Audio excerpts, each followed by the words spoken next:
Bismillahirrahmanirrahim. Assalamualaikum warahmatullahi wabarakatuh. Di sini saya akan mempresentasikan proposal skripsi yang berjudul Tinjauan Yuridis tentang Penertiban Pedagang Kaki Lima di Sumeneb. Program Studi Hukum Fakultas Hukum Universitas Widaraja. Perkenalkan, nama saya Imam Hanafi dari Fakultas Hukum Sore angkatan 2018. Baik, di sini akan saya jelaskan latar belakang mengapa saya memilih untuk membahas pedagang kaki lima atau disebut PKL. Dalam hal ini, pemerintah daerah menyusun rencana tata lahan, bangunan dan lingkungan hanya untuk kegiatan formal, seperti kawasan perumahan, perdagangan, industri dan sebagainya. Sehubungan dengan adanya sebuah kebijakan pasti tidak terlepas dari adanya sebuah pro dan kontra yang terjadi. Apalagi yang kita ketahui kebijakan pemerintah daerah mengenai para pedagang kaki lima yang semakin lama semakin banyak. Di setiap daerah pun pasti mempunyai persoalannya tersendiri terkait para pedagang kaki lima. Pedagang kaki lima adalah merupakan pihak yang paling merasakan dampak dari berbagai kebijakan yang dikeluarkan oleh pemerintah daerah, terutama kebijakan tentang ketertiban dan keindahan kota. Yang kedua, saya akan menjelaskan rumusan masalah. Di sini ada dua rumusan masalah. Yang pertama, masalah keberadaan pedagang kaki lima. Yang kedua, apa sajakah kebijakan yang dibuat pemerintah daerah untuk menangani masalah pedagang kaki lima. Saya akan menjawab yang pertama, masalah keberadaan pedagang kaki lima. Yang pertama itu mungkin bikin macet, sudah pasti, membuat tata ruang kota menjadi kacau.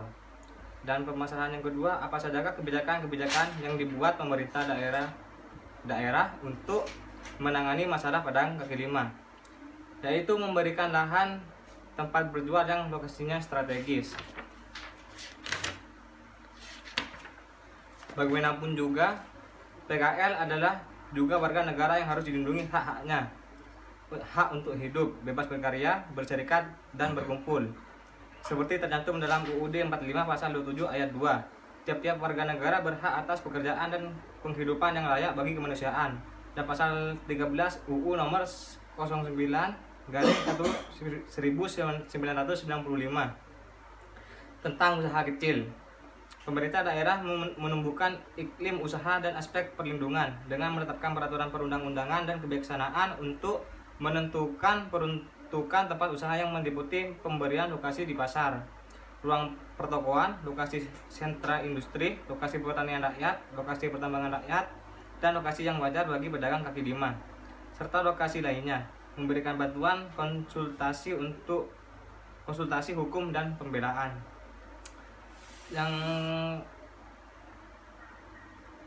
Yang ketiga, saya akan menjelaskan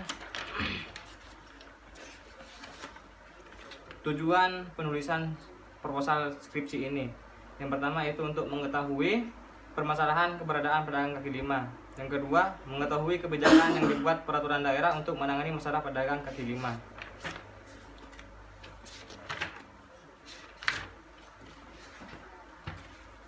Yang ketiga, metodologi penelitian. Yang pertama itu ada tipe penulisan. Merujuk pada latar belakang dan rumusan masalah yang saya ambil, maka penelitian yang saya gunakan adalah penelitian normatif.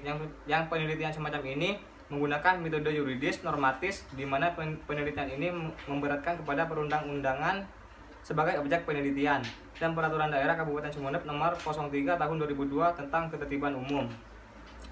Yang kedua, pendekatan masalah. Pendekatan masalah menggunakan pendekatan perundang-undang, sumber bahan hukum primer dan sumber bahan sekunder yang dikumpulkan dan diolah menggunakan teknik penelusuran bahan pustaka dan wawancara yang dianalisis menggunakan metode kualitatif. Hasil penelitian yang dilakukan oleh penulis menganalisis tinjauan Perda Sumeneb nomor 03 tahun 2002 tentang penertiban umum. Yang ketiga, sumber bahan hukum. Dan dalam penelitian ini, untuk memperoleh data yang representatif, penulisan mengambil sumber data antara lain bahan hukum primer, undang-undang yang berlaku dan masih ada kaitannya dengan masalah yang akan dibahas dalam penelitian ini. yaitu 1. Perda Sumeneb nomor 03 tahun 2002 tentang penertiban umum. 2. UUD 45 pasal 27 ayat 2, tiap-tiap warga negara berhak atas pekerjaan dan penghidupan yang layak bagi kemanusiaan, dan pasal 13 UU nomor 09/1995 tentang usaha kecil. B. Bahan hukum sekunder. Sumber data pokok dalam penelitian ini yaitu data-data atau bahan-bahan yang diperoleh dari teknik penelusuran bahan, pustaka, dan wawancara yang dianalisis menggunakan metode kualitatif serta dokumen-dokumen yang terkait dengan materi penelitian ini. D. Metode pengumpulan dan bahan hukum. Bahan hukum dalam penulisan ini dikumpulkan dengan dua teknik pengumpulan bahan hukum kedua. Teknik pengumpulan bahan hukum tersebut yakni penelusuran bahan pustaka dan bahan-bahan hukum, dan teknik penelusuran dokumen hukum. Dokumen hukum yang dimaksud berupa undang-undang serta perda. Yang terakhir, analisis bahan hukum.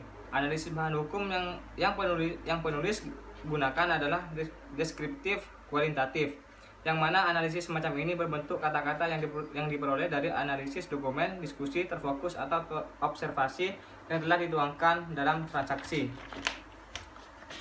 Yang terakhir, saya akan menjelaskan tinjauan pustaka. Di sini ada ketertiban umum. Ketertiban umum memiliki makna luas dan bisa dianggap mengandung arti mendua. Dalam praktik telah timbul berbagai penafsiran tentang arti dan makna ketertiban umum, antara lain penafsiran sempit. Menurut penafsiran sempit, arti dan lingkup ketertiban umum hanya terbatas pada ketentuan hukum positif saja. Dengan demikian, yang dimaksud dengan pelanggar atau bertentangan dengan ketertiban umum hanya terbatas pada pelanggaran terhadap ketentuan peraturan perundang-undangan saja. Penafsiran luas itu membatasi lingkup dan makna ketertiban umum pada ketentuan hukum positif saja, tetapi meliputi segala nilai-nilai dan prinsip-prinsip hukum yang hidup dan tumbuh dalam kesadaran masyarakat, termasuk ke dalam nilai-nilai kepatutan dan prinsip keadilan umum. Yang kedua ada pedagang kaki lima. Ada pendapat yang menggunakan istilah PKL untuk pedagang yang menggunakan gerobak. Istilah ini sering ditafsirkan demikian karena jumlah kaki pedagangnya ada 5. 5 kaki tersebut adalah 2 kaki pedagang ditambah 3 kaki, yang sebenarnya adalah 3 roda atau 2 roda dan 1 kaki kayu. Mungkin cukup ini yang bisa saya sampaikan dari presentasi profil skripsi ini. Kurang lebihnya saya mohon maaf. Assalamualaikum warahmatullahi wabarakatuh.